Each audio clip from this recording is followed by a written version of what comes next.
Welcome to the Texas Conflict Coach radio program. If you have ever experienced or engaged in destructive or unresolved conflict, then you know it leads to broken relationships, distrust, and damaging results. Our program will help you manage and resolve conflict effectively with strategies, valuable resources, and support.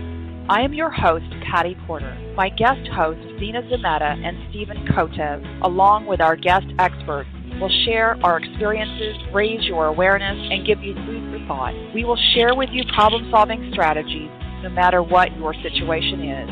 At work, with neighbors or friends, family, and business partners. Tune in or join in the conversation every Tuesday evening.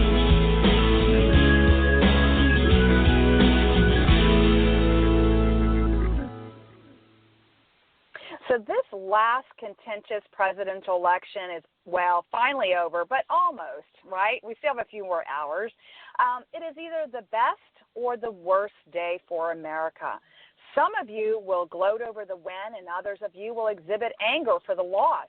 Or maybe you just keep your mouth shut so as not to engage in conflict. So how do you talk to your friends, your coworkers, and family about politics and not get burned in the process?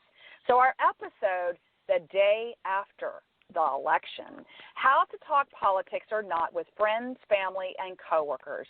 I am your host, Pattie Porter, and with me is my very long-term special guest host, Stephen Kotev. We will help you say what you mean and listen for what really matters from those who don't agree with it. Now, we do encourage you to call us tonight, 347-324-3591, to talk with us. We also have our chat room open at blogtalkradio.com/Texas-conflict-coach. And we also invite you to participate in our live Twitter feed. We are using the hashtag ConflictChat. So, Stephen, I'm so glad we're doing this show. You're such an inspiration of doing this show tonight. So thank you for doing this with me. Well, I'm just glad that we can talk about this, Pattie. You know, all the things that have been in my head, I want this thing to be over with, number one. And number two, I really feel like this is the next thing we got to figure out is what do we do tomorrow? Yes, tomorrow, tonight, but especially tomorrow when we're going to work on a Wednesday, right? And, my husband has been constantly telling me, just like you just said, I want it to be over with. I want it to be done with. And it's funny because I'm out of town, so I had an early vote, and I wanted to make sure I did that. And my husband's like, I just want to do it. I just want to get it over with. And I saw someone on Facebook have this T-shirt. So I was like, I have to get this T-shirt for him. And it says, I early voted. Now leave me the hell alone. And that was the message for so many people. And that's when that was his message to everyone around him. Leave me alone. I have done it, and now let's be done with it. Well, and I really feel that, of all the elections, this one has really taken so much of our attention. And, I really feel like just exhausted, and it's this thing of it's been something I think so many folks have been paying attention to for so long. And what it reminds me of is almost of somebody giving birth, where, as a parent, everyone was so focused on the birth, but they didn't think about the day after. And they're like, oh, I had this amazing birth, or this was the most difficult birth I've ever had. Well, and what do you do tomorrow? And so much of the time I feel like we just have this one moment, but then, it's there's a lot of things that happen this year, and I really feel like it'd be great for us to know how we're going to handle each other, when we wake up tomorrow. I love the analogy that you said about that. We've been paying so much attention, so much adrenaline, and the analogy of giving birth because you have all that energy. And then the next day you crash and burn, right? You're exhausted. But the thing about it is not only are you exhausted or you're just like, oh, it's over with. It's like, oh, but is it really over with, right? Because we're so on a high. I mean, the emotional high, and I don't mean necessarily an emotional high because your candidate won or didn't win. It could be very, very high negative emotions. or just, real high emotions in the sense that we're exhausted, and, what do we do with that? And so, like you said, what do we do with that? And the first thing that the first thing is to recognize, what are we observing, and what do we want to be intentional about what we demonstrate ourselves over the next few days, and what can we do about it? What do we do with these emotions? What do we do with this exhaustion? What do we do when we are observing or seeing other people engage with us, or even on Facebook? Because, oh my gosh, I keep seeing horrible things on Facebook and how people are engaging. So what would make sense of where we want to begin with this in terms of what we observe? Well, I think that one of the first things we've got to observe is ourselves. And, like conflict resolution 101, problem solving 101 is, where are you? Like, what are you doing? And, it's something where if you see one more ad for either candidate that you either think is the best ad in the world or the most untruthful, worst ad in the world, what's that doing to you? What, are you getting upset? What, are you paying attention to yourself? Because so many times, people get riled up, and then somebody else ends up paying the price for it, because they're not the ones that really got you upset. It's something that you read. So, I'm always like, well, what emotions are you feeling? What's happening to you, and can you pay attention to that? Yeah, I think that's we start with ourselves. And the thing about when we're on this high emotion, high positive, high negative, because we're going to obviously have a winner here. This is a competition, guys. So someone is winning and someone is losing. And so some of you will have very, very high, you're ecstatic, and others of you will be angry, you'll be frustrated, you'll be fearful. The thing about it is, in observing yourself, is one, acknowledge and name the emotion that you are experiencing. Are you angry? I'm angry. Acknowledge that. Don't hide from it. Don't try to push it down. Acknowledge that that is what you are experiencing, and it's normal. It's normal to feel either way, but acknowledge it and name it, and that's something to be really cognizant of. So what else are we observing besides our emotions? Well, we want to carry with us this sense of self-awareness, first of all. So what's going on with ourselves, and then what's going on with other folks. Because I feel one of the things that's been really sad for me about this election is that we're not really interested in how somebody else is feeling and what they're thinking. We seem to just be taking further and further strides away from that. And I think if we're able, when we're looking at acknowledging and accepting emotions, it's what is the emotions that other people are experiencing, and can we acknowledge and accept those? Yeah, so it's and the thing about it is that I think we need to be intentional. I don't think that we should hide.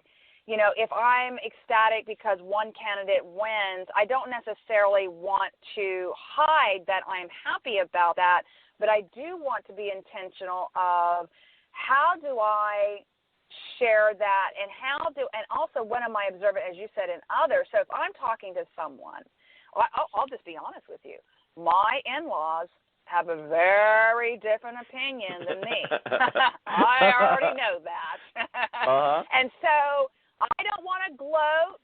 If my candidate wins, I don't want to gloat. And if their candidate doesn't win, I don't want to make them feel worse. I already know that they might potentially feel really bad, or vice versa. So I want to be observant of that, and I also want to be intentional of who is in front of me, and how do I want to engage with them? Because if I'm with someone that votes the same way or thinks the same way than then we're going to be excited together. But if I'm with my in-laws and I know that we are completely opposite, I want to be very intentional and sensitive about how they might be feeling in this moment. Well, and I think when you talk about competition, I feel like it's not that much of a stretch to say, what type of sportsmanship should we carry? what type of dignity do we want to actually demonstrate in how we handle ourselves? Because for me, being a gloating winner or a sore loser, those are two things that aren't really going to help either of us. I think it's much more important to demonstrate that, like, if you love your country, if you really are about, like, I think this is a great country and I love my country, then let's love our citizens, even the ones we don't agree with. Mhm. Yeah, I mean, I think people lose sight of the bigger picture sometimes. What's interesting, and I love the way that you kind of framed it as sportsman, because it's sportsmanship. It is a competition, and yet it's not just, we won the World Series or we won the, NFL football, or it's something bigger because it has long-term impact, obviously. But I think what I'm hearing you say is, be in terms of being constructive, in terms of being intentional, is how do we express, with respect for the individuals who might be feeling upset. Now, we might be really excited, but, our dearest friends, our neighbors, our colleagues that we respect at work, our family members, even our spouses who might be completely opposite of our feelings, how are we showing grace and respect for how they might be feeling, especially if they're the ones who are upset about the loss? Right, and that's I think such an important thing for us to remember is that this really matters to a lot of people, and it's not just the difference between whatever, chocolate ice cream and vanilla ice cream, what ice cream is the most important, what's your favorite flavor kind of stuff. This is, folks who legitimately feel the country is going to change, that this is one of the most important votes that they've had in their life. And that to me is a very, very serious thing that you can't forget tomorrow. And having grace and respect for, our fellow Americans, I think is absolutely essential, because all those other things I think are sort of the opposite of what, we're really about as Americans. Well, when you talk about how this really matters, it does. Regardless of who wins as the candidate, we're in this place in America where, emotions are running high. And the thing about emotions is that when we are running from a place of fear, anxiety, anger, all right, that is what is driving our thinking, our behavior, because it matters so much, whatever the values that people carry and associate with either candidate. Then when they are threatened with the idea that one candidate, that Trump might win over Clinton or vice versa, there is a real psychological threat for a lot of people of, oh, my God. I mean, I was talking to someone the other day, and they said they were Democrat, and they said, okay, if Trump wins, you're going to be seeing a selfie with me with a picture of Canada behind me, like the sign of Canada, and that was from a fear-based, anxiety-based, oh, my God, things are going to be terrible, I need to leave the country. I mean, that's how strongly the emotions run for a lot of my friends, a lot of my colleagues, a lot of people, strangers that I know from either side of the fence. Yeah, and that's something that when you're dealing with emotion, you gotta remember that it's not avoiding it, but sometimes it's about having some kid gloves. And, it's that thing of, all right, so don't take snide or sarcastic remarks towards people. Don't take cheap shots for no reason. It may be something where, you and, Jane or John at work really got into it, and you had your opposing, bumper stickers on your car, and you were yelling at each other and all that kind of stuff. Okay. I think there's probably going to be some conversation tomorrow about what happened. But all the kind of, see, I told you so, all that kind of stuff, it just pushes people's buttons.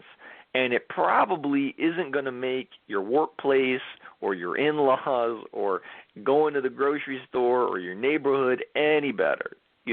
You may think you're doing great at that moment, but I almost guarantee you that it's going to come back and bite you later on. Well, and that's the thing. If someone makes a snide or sarcastic remark, let's say you're on the receiving end of the snide or sarcastic remark. They're the winner, their candidate won, and they are being, they make some snide, sarcastic remark. Like you said, see, I told you so kind of thing. The thing about it is that's where we can easily be baited, right, be triggered. And so the strategy really is be prepared for that over the next several days personally, all right, to not take the bait, because if you do, you're going to go down a path that's going to be very destructive, and especially if it's someone that you're in a relationship with, coworker, friend, neighbor, doesn't matter. You could easily get into a situation where it can damage the relationship to some degree. So you want to be really careful and aware of not taking that bait.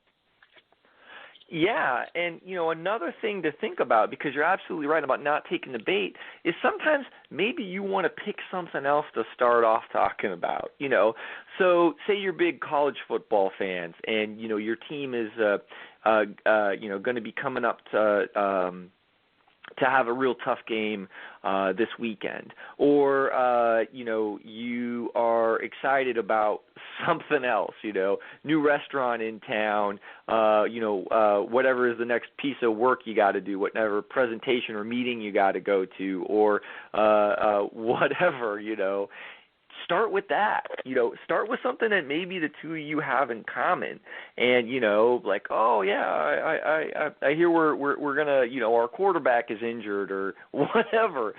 Start with that, and this other stuff can come up, but if you start with the zinger, you're almost always going to put somebody on the defensive, and when they're on the defensive, they're either going to just walk away from you and just be like, what a jerk, or they may lash out at you. There's some other things that they can do, but they're probably not going to be the things that you really want.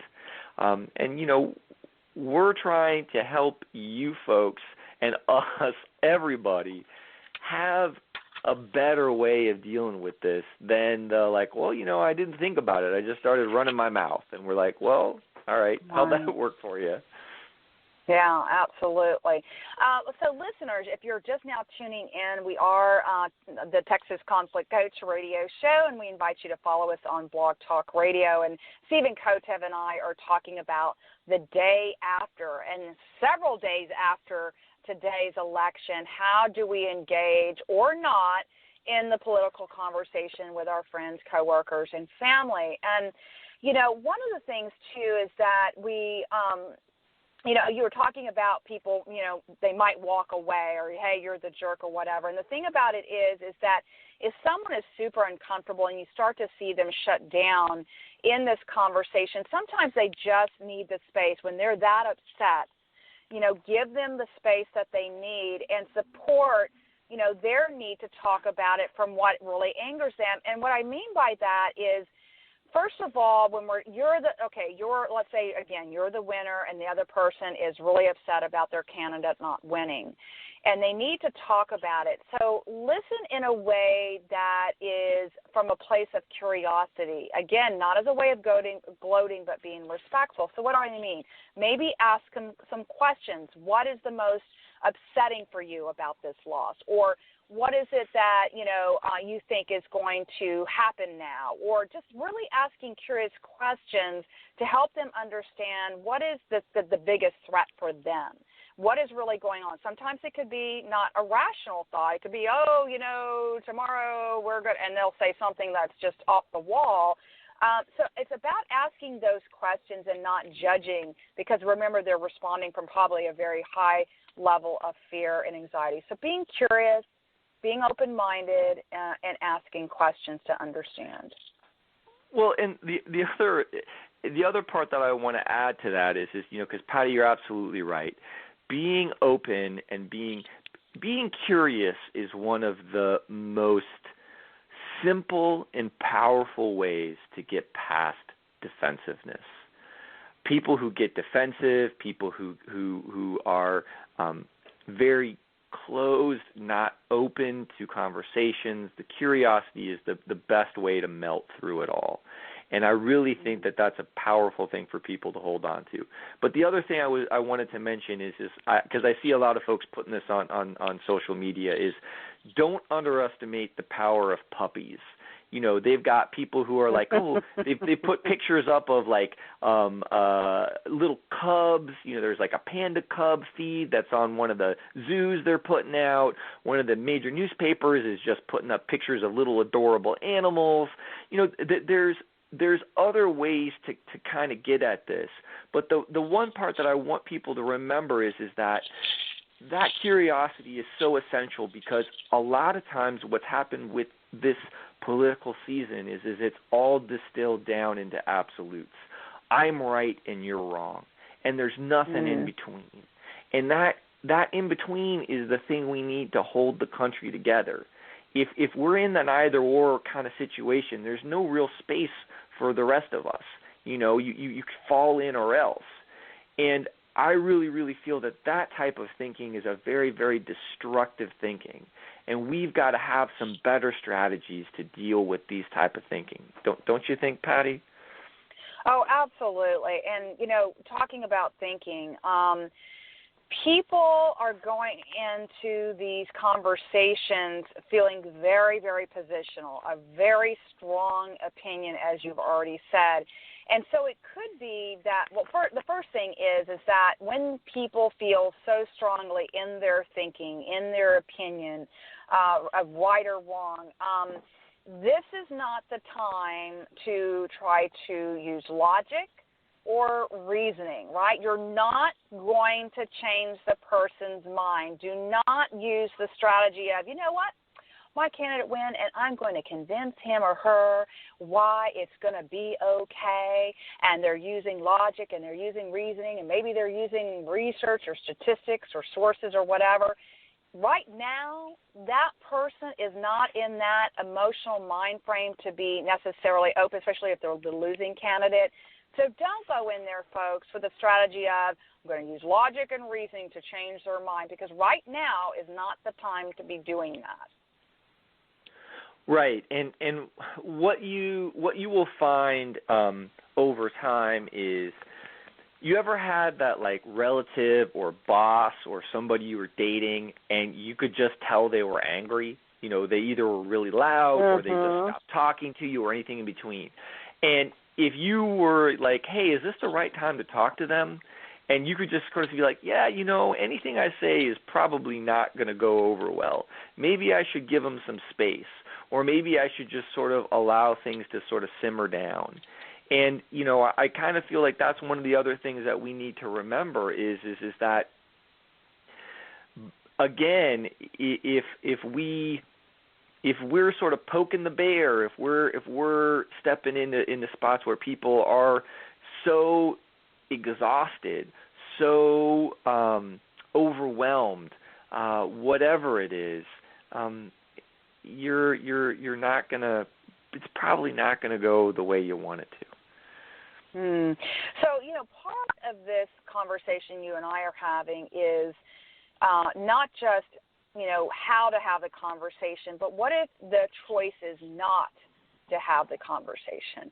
So let's say you walk into your workplace tomorrow and you go in there and you see balloons, and maybe you're the one whose candidate didn't win, and you go in and you see balloons and people are excited, and and then you see other people who are dreary and their heads down and whatnot, And now, a lot of times people don't reveal at all how they voted. So they might not know you're Democrat or Republican, but they're excited, and they are not hiding it.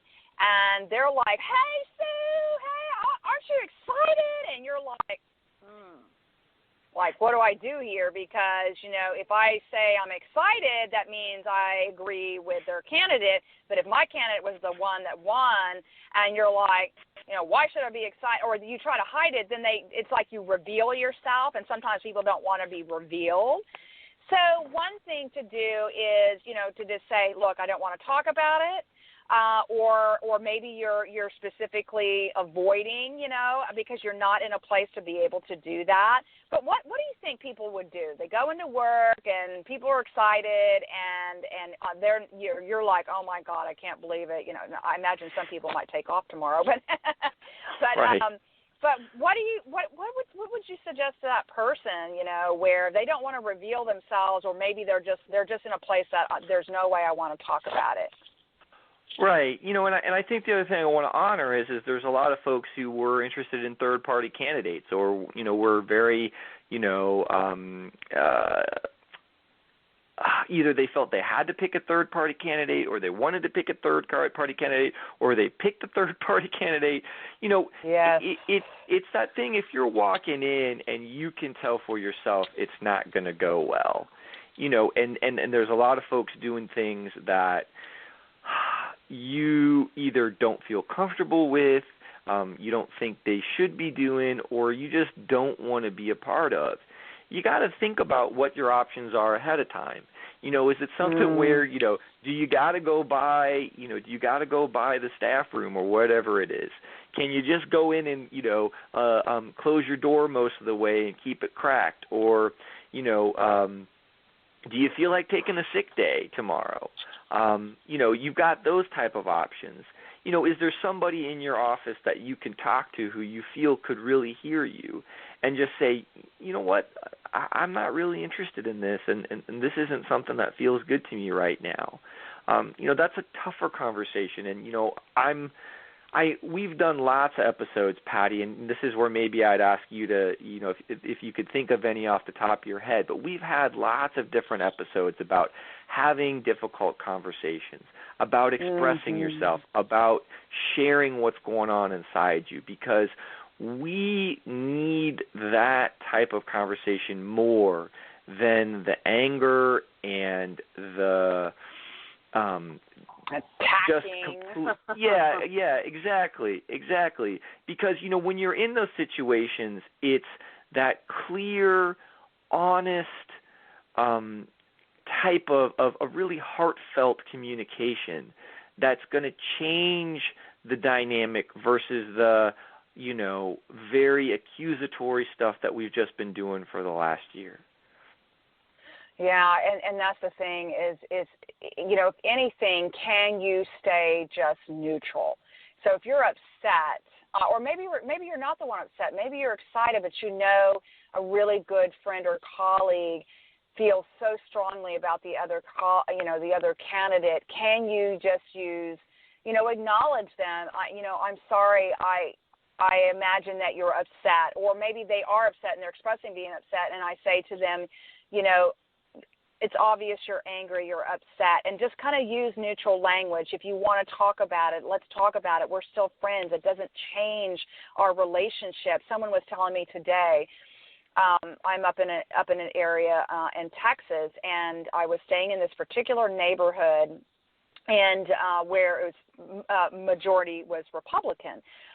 But what was interesting is in another neighborhood, a colleague friend of mine was actually on NPR just recently. She had her sign and her neighbor had her sign, and one was Trump and one was Clinton, right, next to each other. And NPR was interviewing them and saying, so what do you think about your neighbor who has the opposite sign? And they're like, you know what, nothing is going to stand in our way of our friendship and our being neighbors, regardless of the strong opinion. And so be intentional about those relationships. That are you going to allow whatever's happening in America to override the relationship that you have. And I thought that was really powerful because they knew what was important to them. They know each other and the core of who they are and the values of that relationship and the commonalities that they have and they share. Just because one might pick Trump and one might pick Clinton doesn't mean automatically that that person is all the characteristics of Trump or all the characteristics of Clinton. So I thought that was really powerful that they're like, we are not letting anything override our relationship, regardless of who wins or loses. Right, and that's one of those things where if you see folks who are shutting down, if you see folks who are disengaging, you want to give them that support. You want to allow them that space. You want to be there so that they can actually feel you're legitimately concerned, because there's so many times where we forget that about each other. And that was part of the reason why I was so glad to do this show today is because I've sort of felt like we've forgot that about ourselves as a country, that, this thing of we're, united we stand, the pluribus as unum kind of thing, of where is the united part? Because we've spent so much time going in the opposite direction, turning away from each other, and having that very intentional focus. But the other part is like I also feel like we've sort of forgotten our basic civics lessons. When I look at social media, there's so many social media things that are put out that people just immediately post and they send them out, and it's something where it's like, have they actually read into what this is, and is it accurate? Have they tried to look at some source? Because a lot of the stuff that's generated is basically generated sort of like people preaching to the choir. And it's like, well, who wrote this? Is this just, basically somebody who's, a political person? Did this come from a newspaper? What newspaper? All that kind of stuff is things that we don't really think about and we don't really deal with. And those are all parts of the things that sort of pull us apart as opposed to the things we need to keep us together. Well, media, social media, we so often take that to be the truth. And we really do need to do our own research and educate ourselves that don't take those things to be the truth. One thing that really bothered me this week about social media, it was on Facebook in particular, and someone had made a comment about because they are obviously opposite. The person that was posting, I think, was Democrat, I believe, and they had a number of colleagues and friends that they said, I'm so disappointed in some of my colleagues and friends, people I looked up to, people who I respected, people who I saw as mentors. And when I see them, this person is saying on Facebook, when I see them supporting Trump, I think that's what it was, when I see them supporting Trump, I can't believe my ears, I can't believe my eyes that they could even support someone. And I have just lost all respect for them. And I thought, how sad. Instead of being, there's a blanket judgment right off the bat. And instead of understanding what are the values that they cling to, it's not so much the person Trump or the person Clinton, but what are the values that these individuals are clinging to that is important to them, and understand that. Don't just say, well, if you go for Clinton or Trump or the third-party candidate or the devil or God or whoever, because you don't believe like I do, I've now lost all respect for you. It's just like, okay, really? I mean, so that was really upsetting to me when I read that. And I'm like, how sad, because why not still respect your colleagues and friends? Just because they're different from you doesn't mean that, that they're evil, horrible people, So that was upsetting for me when I was reading that. I thought that was really narrow-minded in a way. Well, and it is, and it's very common for us now as opposed to hearing it, because I've got a lot of friends who are conflict resolution folks, but I've got a lot of friends who I know from the martial arts, and I've got folks who are military and law enforcement. And, I haven't unfriended anybody this election season, and I'm kind of proud of that, and there's times where I'm like, I really want to unfriend you, but I feel like sitting with them, really helps me understand stuff. And our listeners, I want to remind you of a show that I did back in June of 2012 with a guy named Jonathan Haidt, Haidt. It was called The Righteous Mind, Why Good People Are Divided by Religion and Politics. And a lot of what Jonathan Haidt was talking about is what are the things that are underneath that people care about? And that's the question that I feel we are going to be asking ourselves for a long time, is why did folks feel so strongly about this? This isn't kind of like I don't know and I just got to make a choice. It's this thing of like, I'm not ever going to deal with this person again because they supported somebody that was the opposite of me. And that's the part that I feel is so opposite about what our country is about. Our country is about this very central spot of being united, the United States. And we're not united in the sense of together. We're united in our separateness, which is the opposite of what it's all about. Mm-hmm.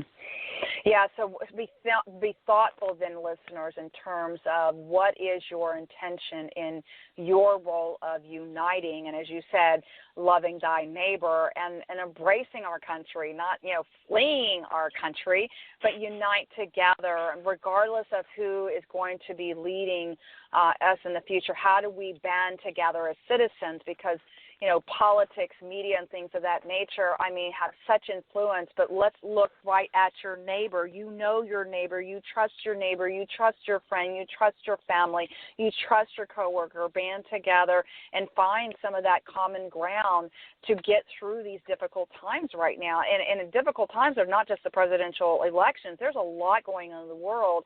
So how can we band together, not only as a country, but just being, banding together and having good, deep conversations and really listening and really asking curious questions.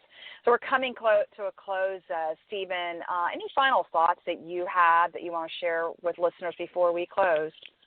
Yeah, what I'd like to do is take a little bit of a departure, if that's all right, from a lot of sort of mental stuff and just take you right back to your breath. And what I really want everybody to do, if they can, is, if you can stand up, put your feet shoulder width apart and just take a big breath. Take a deep breath. Let it all out. Just sit with it for a bit, because we forget to breathe. We get so tense. We get so wrapped up. All these things come in that really put us on the defensive.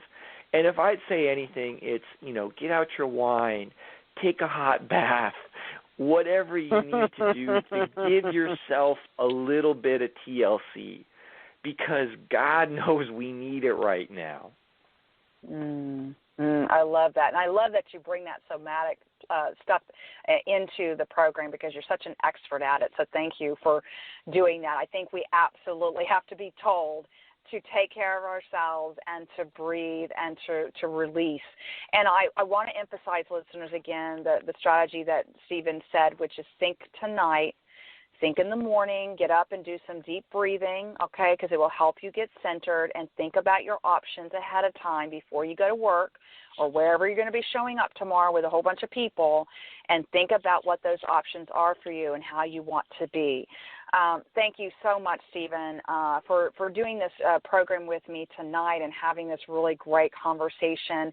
And for folks who want to especially listen to that Jonathan Haidt show, it's Haidt, I believe it is, but you can go to TexasConflictCoach.com. We have a whole podcast library there. You can either type in the search engine in our podcast library, either Stephen Kotev or Jonathan Haidt, and you'll be able to find the podcast very easily.